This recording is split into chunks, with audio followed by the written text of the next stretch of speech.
Hi all, welcome back, and today I thought I would do something a little bit fun to do a State of the Collection Rolex Edition. I wanted to go over all the Rolexes that I have in my collection. I was fortunate enough to be able to collect all these within about 18 months from when I got my first Rolex. These are Rolexes from a few different ADs, and I'll also talk about how I approach talking and working with ADs and how I was able to acquire these different pieces. So I have all of them here. Take a look inside my case. I have my Z Blue Milgauss here. This was discontinued, remains to be one of my favorite pieces. I have the Air King here. I have the Yacht Master blue dial here. I have my Panda Daytona, the 116500LN. This is the previous generation. I have the OP41 with the Rolex green dial. I have my Starbuck green bezel submariner date, and then the GMT Master 2 BLNR on Oyster steel. Let me put this case to the side and we'll go over these one at a time. First up is my Milkout. As I said, this is still my favorite piece. I love the blue dial with the green sapphire and the orange lightning hand. I have this on an orange rubber strap. This strap is from Rubber B.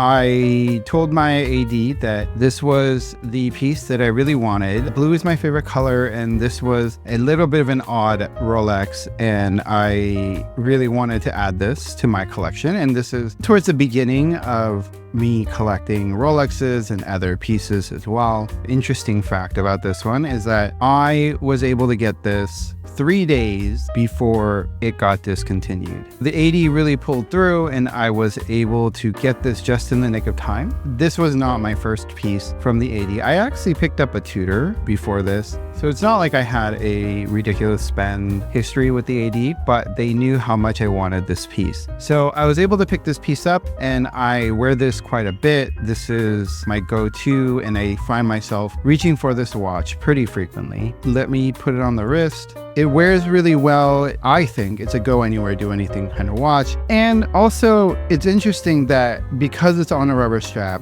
and it's a Milgauss, I don't get a lot of attention with this watch, and I really like that about this piece. Next up, I have the Air King. The Air King here is also another quirky watch that doesn't have a lot of popularity, but that's one of the reasons why I really like it. This is the newer iteration of the Air King, where it does have lume on the 3, 6, and 9. This is on a sailcloth strap from Artem Straps, and I like wearing this one as well. This is another one of those pieces that people don't really recognize. Probably one of the reasons is because it's on a sailcloth strap, so it's not as flashy. And also, like I said, the Air King in general isn't one of the more popular models. That being said, I really do like this piece. It's got a nice pop of color on a black dial. It's got the green and it's got the yellow. I actually got this from a different AD. It's not the same AD where I got my Milgauss, and I continue to chat with them, but honestly, I haven't gotten any other pieces from them. Also, I haven't really had the opportunity to visit them too frequently. However, I was able to get this piece when I walked in. Originally, I was looking to get the Yacht Master with the rhodium dial. The reason why I want that one is because of that pop of color against the dial, and the sales associate recommended this piece, pulled it out, and after playing with it and just looking over it, I actually really enjoyed how it looked and decided to pick it up. Let me throw it on the wrist. That is number 2. Next up is the Yacht Master 40 with the blue dial. The blue on this dial is actually quite gorgeous. I love how it looks in sunlight. I take this to go swimming and took this on vacation with me as well. I really like the pop of red against the blue, and it is definitely one of my favorite pieces as well. It's a little bit flashier because of the platinum bezel. It is shinier. This is kind of like a fancier submariner. It's got the bi-directional bezel that feels great. And this piece I got from a different AD. From this AD, I picked this one up, and this was one of the ones I had asked for. I didn't get it right away. I told them that this was one of the pieces that I was interested in. And I think about a month later, if I remember correctly, they let me know that they had it, and I was able to pick it up and add it to my collection. There it is on the wrist. Feels great, wears great. I love how it looks. It is a little on the flashier side, so it is gonna garner some attention, but that's okay. Generally, I wear this under a sleeve anyway, so it doesn't get too much attention, but still, it definitely is flashier. This does have the easy link adjust, so it's great to extend out when your wrist might get sweaty on a hot day, and it wears really well. The next piece I got is the Oyster Perpetual with the green dial. Another fun piece. This is the Oyster Perpetual 41. It's on a stainless steel oyster bracelet, so it doesn't have the center polish links, which I actually really like. I'm not a big fan of the center polish links on the oyster bracelet, but I think there's a time and a place. I do think this lets the watch fly a little more under the radar. This is again another fun piece. I like the pop of color. This is definitely a watch that I wear when I want to have more fun with my outfit or give my outfit a little pop of color. The bracelet, this also has the easy link adjust where I can extend it out or I can make it a little shorter depending on how my wrists are feeling that day. You can see it on the wrist. This piece I got from one of the 3 ADs that I picked up my other pieces. Maybe I can pause here and kind of talk about my AD journey. I know people complain about some ADs have requirements on spend, or some ADs won't sell you what you want.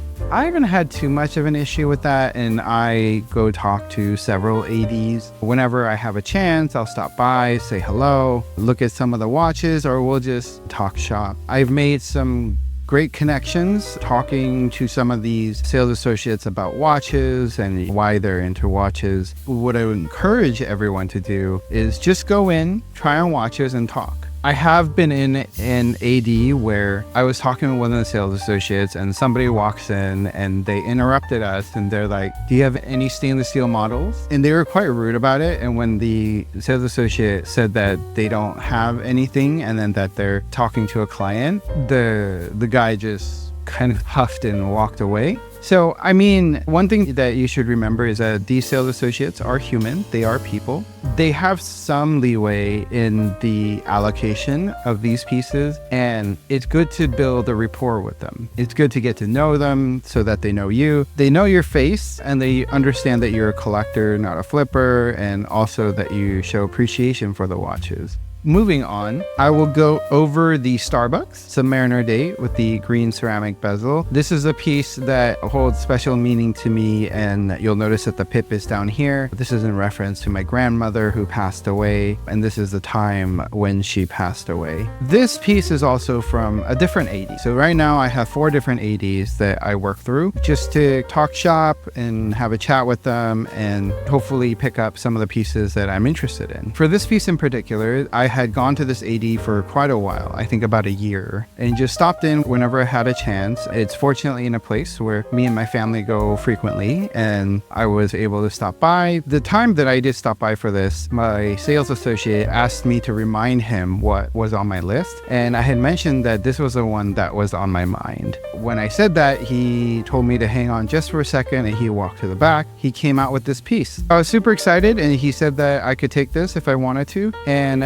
that's exactly what I did. So I picked this one up. I think it's a fantastic piece. I didn't have a Submariner in my collection, and I love that this is the green ceramic version of the Submariner. I love that it's on a oyster steel bracelet without the center polish link, so it wears really well. This also has the easy link adjust, so you can easily slide it in and out depending on your wrist or if it's hot or cold, and it wears really well. There it is on the wrist. Another fantastic piece. I wore this one daily for a few weeks after my grandmother passed away, and now I'm rotating through my other pieces, but this one definitely I wore for a little while for remembering my grandmother. Let me pull out my latest Rolex pickup, which is the GMT Master 2 BLNR, or otherwise known as the Batman. I waited about 6 months-ish to get this piece from when I officially asked my AD. It is one of the ADs where I picked up another one of the pieces I have. This piece has been fun to wear. I love the color. I love the black and blue, the blue GMT hand. It does have the center polished links, but for this watch, I think it actually looks pretty nice. I also got this on the Oyster steel, and that's because I think for this variant of the GMT, the Oyster steel bracelet looks better than the Jubilee. I think for all of the other GMTs that the Jubilee looks better, and if I do pick up another GMT, it will most likely be on the Jubilee, but for this piece, I prefer it on the Oyster steel.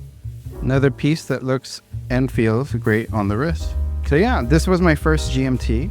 I've definitely gotten a variety from the Rolex collection. I've gotten a few of the outliers. We have the Milgauss, the Air King, the Yacht Master, which are, I'd say, not as popular. Then we have the OP with the green dial, which I think is fantastic. I'm kind of sad that I got into collecting after the yellow and the orange dial were discontinued, but it is what it is. Then I got the green bezel Submariner, which again is a fantastic piece. And then I got the Batman GMT.